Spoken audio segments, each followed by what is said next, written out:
Tuko na viongozi wengine akiwemo kinara wa Jubilee ambaye ni rafiki wa Raila mkubwa, anaitwa Uhuru Migori Kenya. Ametutuma na salamu zake, umezipokea?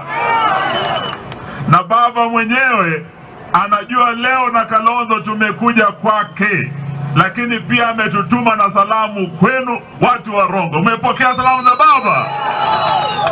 Na vile mnajua sasa, baba ameungwa mkono na marais wote 6 wa Afrika Mashariki, akiwemo rais wa Kenya, rais wa Uganda mzee wetu Yoweri Kaguta Museveni, akiwemo rais Kagame wa Rwanda, rais Suluhu wa Tanzania, na wote sasa wanasema wana imani baba Raila Amolo Odinga abebe bendera ya Afrika Mashariki kwenda Addis kuongoza bara la Afrika. Wengi hamuelewi, lakini sisi tulisimama na baba kutoka hapa Kisii hadi Kitale. Tulipiga block 100% Azimio, na kutoka ziwa Victoria hapa hadi bahari Hindi kwa Joho tulisimama na baba. Ukambani bwana Kalonzo na timu yake walisimama na baba, hadi Northeastern hadi Turukana walisimama na baba. Lakini si mnajua walimuibia kura jamani. Mtu anaitwa Chebchetha. Huyo ndio mtu aliharibu kura ya baba, si ndio?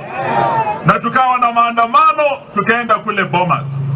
Sisi tukasema Bomas tunataka wateremshe gharama ya maisha. Mtu anaitwa Zakayo akakataa. Sisi leo tunakuja Rongo kuambia msiwe na wasiwasi. Baba akienda Addis, yeye ndio captain wetu wa Azimio. Sisi wana Azimio, bila tulisimama na yeye kwa kura iliyopita, tunasimama na yeye kwa kura ya urais wa Afrika nzima. Baba haendi kuwa rais wa Kenya tu, anaenda kuwa rais wa mataifa 54. Sijui kama mnanielewa jamani. Mnanielewa?